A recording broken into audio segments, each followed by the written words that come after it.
How's it going, everyone? Nathan Hawken here. Thanks for tuning in.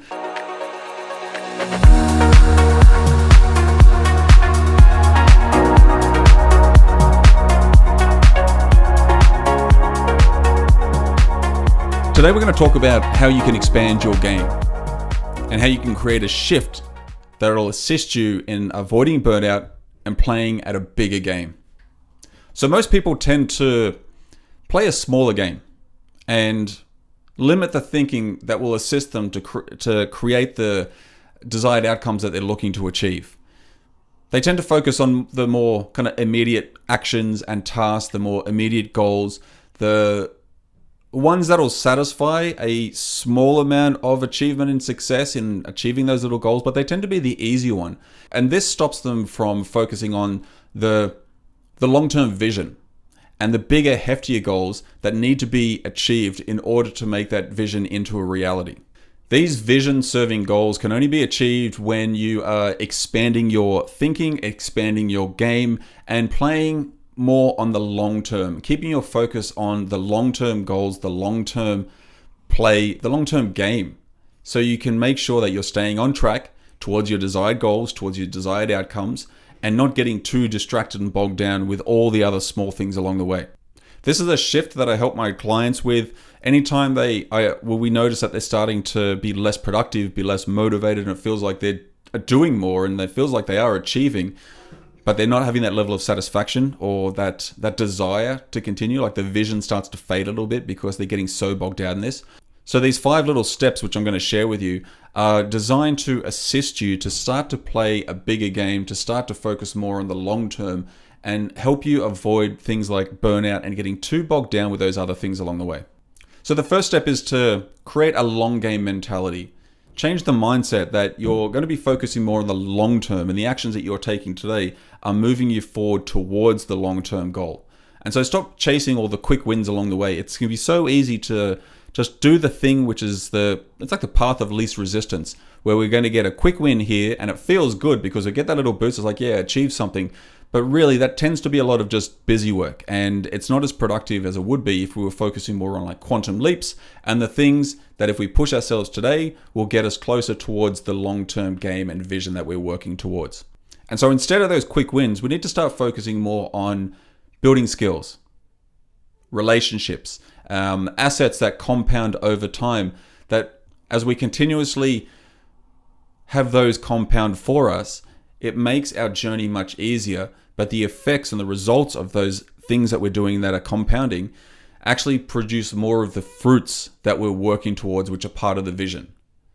This isn't just a couple of days or a couple of weeks. We're thinking years, because it's going to take time. If we've got a vision and something that's so powerful that's driving us, it's going to take time to achieve it. It's going to take time for us to develop as people, or you to develop as a person, to make sure that you're the person that can not only achieve that goal, but maintain it and focus on the next goal, which is out of your awareness at the moment. So this takes time. So we have to begin with the long game mentality first. And so the next step after that is we need to eliminate small game pursuits. We tend to get so focused on these small game pursuits, and we have to ruthlessly cut out the activities that don't serve your goals, that aren't moving you closer to them. We have to say no to distractions, to time wasters, to events and things that we've been invited to that aren't going to serve us moving forward. I'm not saying don't go to any of them, but a rule has always been don't go as often and don't stay as long. Because every time you say yes to something small that takes you off your path, or at least halts your path a little bit, you're saying no to something big. And we always have to keep this in the forefront of our mind. It's like, if I want to achieve this in the next 5 years or the next 10 years, this is part of my purpose, this is part of my vision, I have to say no to this, to this, to this, and this. And then we've got to make sure that when those things are coming up, that we are saying no and we're sticking to it. So we have to remember, every no that we say to something is us saying yes to the bigger goal. So the next step then is to readjust our goals. So if your current goals don't serve you, if they're not something where you're thinking, how the hell am I going to achieve this? They're too small. You need to start thinking bigger. You need to 5x your targets, 10x your targets. Aim for the outcomes that feel impossible right now. This forces you to step up. This forces you to level up.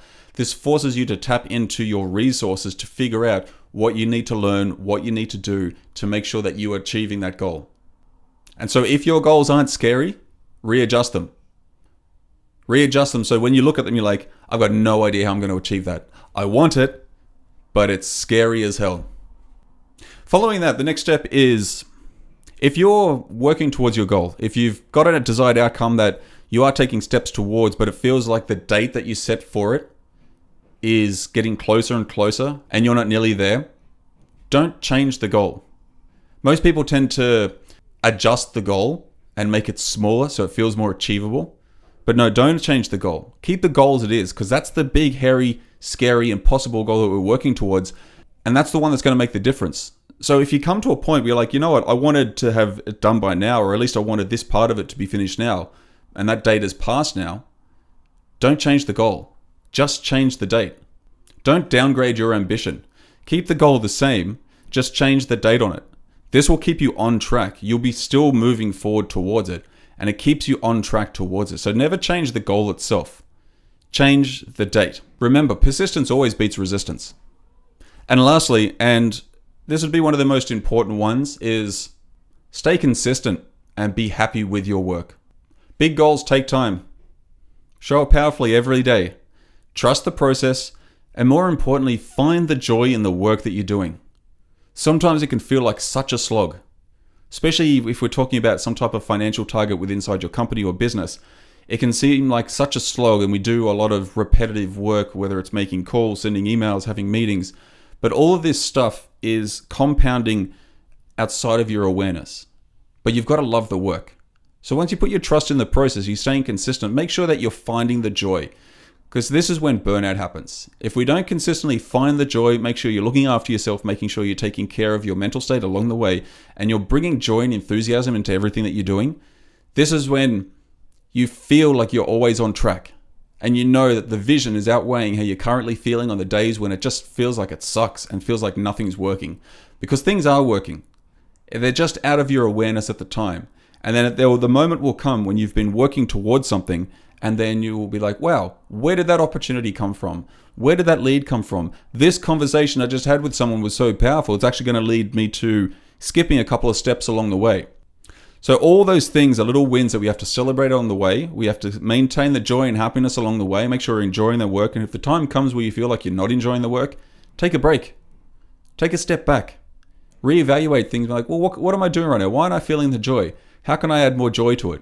Because this will fuel everything that you've done up until this point. This is what maintains the consistency without it getting to a point where you feel like you've burnt out or you've lost your motivation. So expanding your game and focusing on the long term isn't easy. It requires discipline, it requires patience, requires a willingness to fail, but the rewards that come after it are absolutely worth it. When you play bigger, you grow faster. You attract better opportunities, and you play a bigger game, you create a bigger impact. So ask yourself, are you playing a big enough game right now? Or are you settling for short-term gains? Thanks so much for watching. If this has been of value to you, please leave a comment below. I'd love to know your thoughts, and I'll catch you on the next one.